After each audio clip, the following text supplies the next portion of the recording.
Hello, everyone. Welcome to the show. We've got a great guest today. Jenna Benn Shersher is the founder of Twist Out Cancer, a cancer survivor herself. She's got an amazing story, so stick around. Welcome to the Your Mark on the World show with your champion of social good, Devin D. Thorpe. Jenna, welcome to the show. Thanks so much for having me. Well, we're thrilled to have you.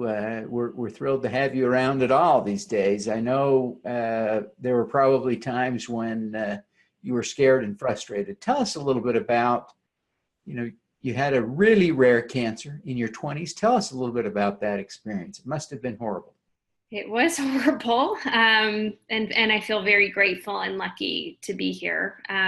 So back in 2010, when I was 29, I was diagnosed with a rare type of cancer called gray zone lymphoma, which at the time there were about 200 cases. Now I think there's probably closer to 400. So the numbers have increased probably because research has gotten better and testing has gotten better. And I happen to be at a major cancer center at Northwestern University in Chicago and had an incredible oncologist named Dr. Leo Gordon who had the wherewithal to ask for additional testing. And as a result, what initially looked like Hodgkin's lymphoma ended up coming back as gray zone lymphoma, which is this rare type of cancer that has features of both Hodgkin's lymphoma and non-Hodgkin's lymphoma. So Wow.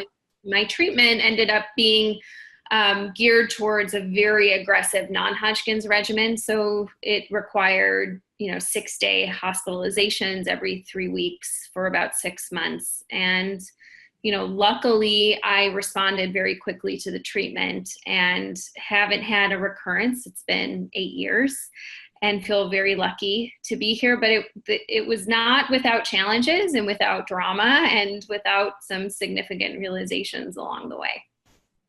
Well, it inspired you, I understand, to launch Twist Out Cancer. Tell us about how Twist Out Cancer grew out of that experience and what Twist Out Cancer is. Yeah. So when I was going through treatment, I started to realize very quickly that I was feeling this sort of overwhelming sense of isolation and loneliness, even though I had everything in my favor. I had family and friends that were all nearby. I had incredible medical care. I had people that were rallying behind me, but I still felt really disconnected from the world around me. And I wondered, I really gave a lot of thought to the fact that even with all the resources and with all the support that I was still feeling this way. I wonder how it is for people that don't have the same type of resources. And I also, as a young adult, who was living, and I was in the prime of my life, I was 29, at the peak of my career, I was really active. The unique sort of set of circumstances and issues that I had to grapple with as a young adult with cancer was different than someone that's in their 80s, that's lived their life, that is maybe coming to terms with this next chapter. For me, I was in a relationship. I was contemplating where to live. I mean, there were lots of big decisions that were sort of on the verge of happening. And then all of a sudden you throw cancer into the mix and everything is sort of on pause. And so during that period of treatment, I had a lot of time to reflect. I luckily was at a job that was incredibly responsive and supportive and allowed me to work really weird hours, even from the hospital. And I learned a lot about blogging and about creating online community, not because that was my goal, like long-term goal. I was just hoping to stay alive. I wasn't thinking about my 5-year plan, my 10-year plan. It was, am I going to make it to the next round of chemo? Am I going to make it past treatment? There were a lot of what ifs. And so as a result of that, I really was living in the moment and in the here and now. And it was only after I finished treatment that I had some time and space from the experience where I was able to take stock of some of the lessons that I learned and some of the things that happened really sort of spontaneously. Was that in the middle of treatment, while I was sort of blogging and writing my experiences and opening up about the complicated issues surrounding a diagnosis and treatment as a young adult, I was really pouring my heart out into these blog posts, and it really became therapeutic for me to be able to write and to connect with people. And so in the process of opening myself up and making myself vulnerable, people were reaching out to me and trying to connect with me and cheering me on. And so midway through treatment, I put out a challenge asking for people to join me on the dance floor and twist out cancer, because I grew up dancing. It was something that I really loved and really missed. And at the time, I couldn't do much more than the twist. I wasn't going to start doing pirouettes in the middle of the dance floor. I could barely keep my balance. So I just did the only move that came to mind. And within a few days, we had a couple thousand people twisting out cancer. And so that's where the name comes from. There was something really powerful about video, about being brought into other people's homes and workplaces and celebrations. These were all things that I felt disconnected from and couldn't be a part of. And so I saw the power of video. I saw the power of connection. I saw the power of using creativity in order to educate and advocate for what I needed. And so when I had a little bit of space, not a lot of space, but a little bit of space, I decided that I wanted to do something with it. And so Twist Out Cancer is really about using the creative arts as a mechanism for healing. So we deal with all different types of people that have been touched by cancer, from previvors to survivors. So we define survivors as people that have heard those 3 words, you have cancer, because you've survived that experience. And caregivers, because caregivers are often the unspoken heroes that get forgotten about. And so what we do is we utilize the creative arts. We make sure that that is really at the heart of everything that we do. And we use that as a way to encourage storytelling and healing. You're running an interesting new program now, Brushes with Cancer, right? Tell us about that. Yeah, so it was kind of interesting and, again, unexpected, but I think if cancer taught me anything, it was to really listen, and to not only listen to myself, but also listen to others. So what we found early on with Twist really started as this online platform where people could share their stories, their lessons learned, and they put out challenges that were interesting or meaningful to them. And it was this sort of call and response mechanism that we created. And we were really proud that, we could create this sort of awareness online. But we had this one woman named Anna Swarthout, now Anna Moschner, who was also a gray zone lymphoma survivor. I connected with her through my oncologist, and she was a few years younger than me. And she had just finished school. She studied art history, and she felt that she had been robbed of her creativity. And so her challenge on our website was create a unique work of art, not using the shade of gray, because gray was all that she was seeing. And similar to my story, where I had all these people come and rally behind me, she had people that were creating murals in Switzerland. There were dances in Harlem and sculptures in Toronto, and people, we had campers that were making cookies, and it was all ages, all walks of life, but strangers that were saying, I want to help. I'm moved by what you're going through. Let me do something in your honor to show you that I'm here and that I'm listening. And as a result of that challenge that got this sort of outpouring of love, we said, what is it about her story, and what is it about her challenge that's resonating? Again, that listening and really trying to figure out, is there something more than just a challenge and a response? Can we actually use that as inspiration for a program? And so Brushes with Cancer, which was inspired by Anna, is about pairing artists with people that have been touched by cancer. And we create these unexpected intersections. So people that otherwise would not have met, they're operating in different worlds, they live possibly in different places, are coming from very different perspectives.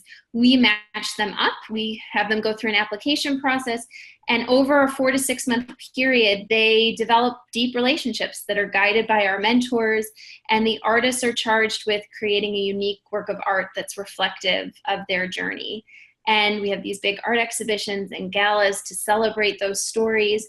And in the process of connecting with a stranger, essentially, it allows for the person touched by cancer to articulate their story, come to terms with what they want to share. And then it also gives them an opportunity to see their story through someone else's eyes.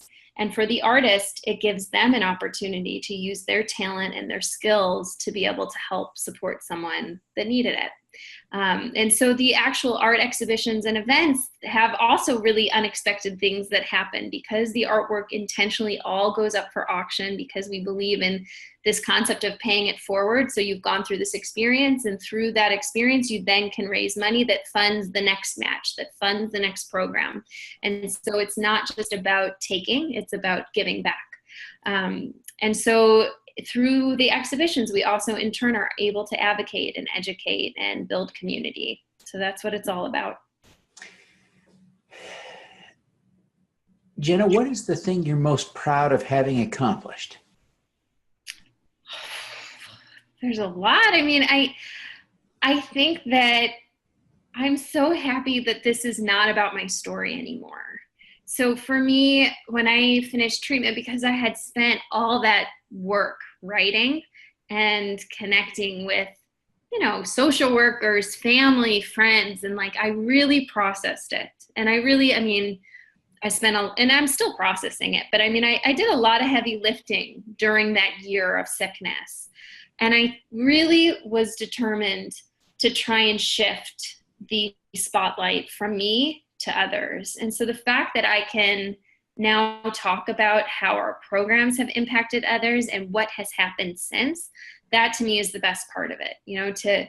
To hear about strangers that have fallen in love and have moved cities to be with each other. That's not necessarily the intention of the program, but that's a really nice byproduct that happened. To see someone who came from an anti-Semitic home to all of a sudden I met her on a plane and she decided she wanted to participate in our Israel program and travel in Israel for a couple of weeks and felt so connected to her match, and they have stayed really close friends. So to see how people's ideologies and preconceived notions and perspectives can change, that to me is the best part of it, right? So while the artwork, of course, is important and can be beautiful, the most important piece is the relationship building, and that's happening. And so I think that's what I'm most proud of.